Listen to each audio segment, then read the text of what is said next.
কোরআন পাক দেখা ইবাদত, কোরআন পাক শোনা ইবাদত, কোরআন পাক পড়া ইবাদত। জি হক, কোরআন পাক পড়াও ইবাদত, শোনাও ইবাদত, দেখাও ইবাদত। বাবু আমার পড়ার লাইফটা কেটেছে ইউপিতে, বাহারাজ শরীফে আমি পড়েছি ছোটি তাকিয়াতে। তো ওই বাহারাজ শরীফে মাদ্রাসার পার্শ্বে বাপ একটা কবরস্থান আছে সরকারি, সরকারি কবরস্থান। ওই সরকারি কবরস্থানে প্রত্যেক দিন 2টো 4টা 5টা 10টা কবর খোঁড়া হয়, প্রত্যেক দিন কবর তৈরি করা হয়।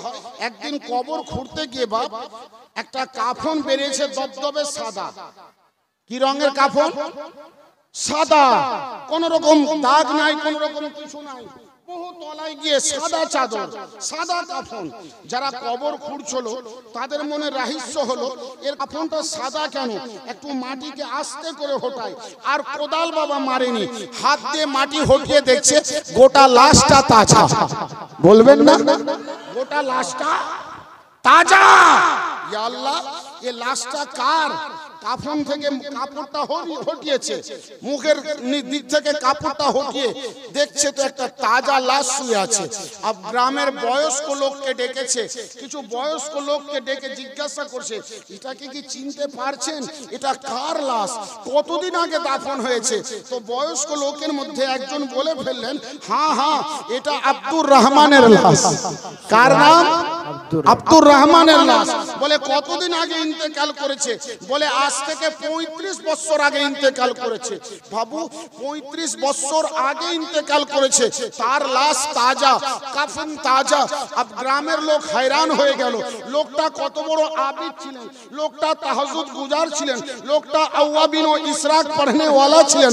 আল্লাহ আল্লাহ, লোকটার বংশর পরিচয় নিতে লাগলেন। তো দেখা কি গেল, তার বেগম সাহেবা তখনও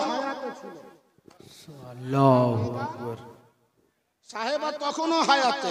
তো আমাদের মাদ্রাসার মুফতি সাহেব, মুফতি শামসুদ্দিন বহরাইচি, নাম শুনে হবেন, তিনি আগে বাড়লেন, তার বেগমকে ডাকলেন, এ মা তোমার স্বামীর নাম আব্দুর রহমান? বলে হ্যাঁ আমার স্বামীর নাম আব্দুর রহমান। তোমার স্বামী ইন্তেকাল করা কতদিন? তুমি বিধবা হয়েছো কতদিন? বলে 35 বছর আগে আমি বিধবা হয়েছি। বলে মা তোমার কাছে এই জন্য এসেছি, বলো তোমার স্বামী কি কোনো ইবাদত করতেন? তোমার স্বামী কি রাত্রি বেলাতে আল্লাহ পাকের কোনো খাস ইবাদত করতেন? তো বেগম সাহেবা কাঁদতে লাগলেন, মুফতি সাহেব আমার স্বামী কোনো ইবাদত করতেন না, কোনো ইবাদত জানতেন না। আমার স্বামীকে আমি ইবাদত করতে দেখিনি, আমার স্বামী কোরআন পাক পড়তে জানতেন। বলে কোরআন পাক পড়তে জানতেন না, কিন্তু তোমার স্বামীর লাশ তো তাজা।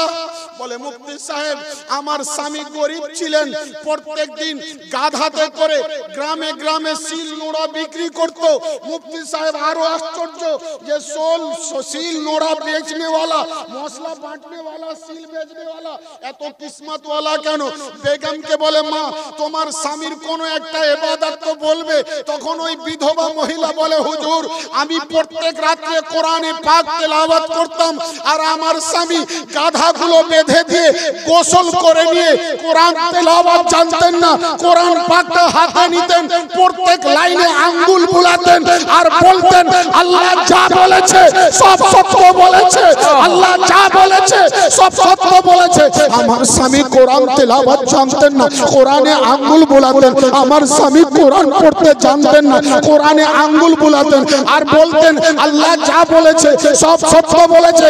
মুফতি সাহেব বললেন মা আর কিছু বলা লাগবে না, পৃথিবীর মাটিতে যার সম্পর্ক কোরআনের সঙ্গে হয়ে যায় তার সম্পর্ক খোদার সঙ্গে।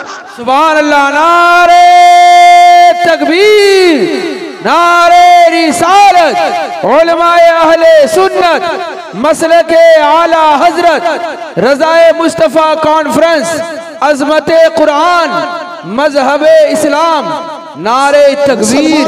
सुभानअल्लाह। मुसलमानों কোরআন পাক যদি পড়তে না জানেন, গোসল করে ওযু করে কোরআন পাকে আঙ্গুল বুলাতে পারবেন না? অবশ্যই আঙ্গুল বুলাতে পারবেন না। সম্পর্ক করুন কোরআন পাকের সঙ্গে।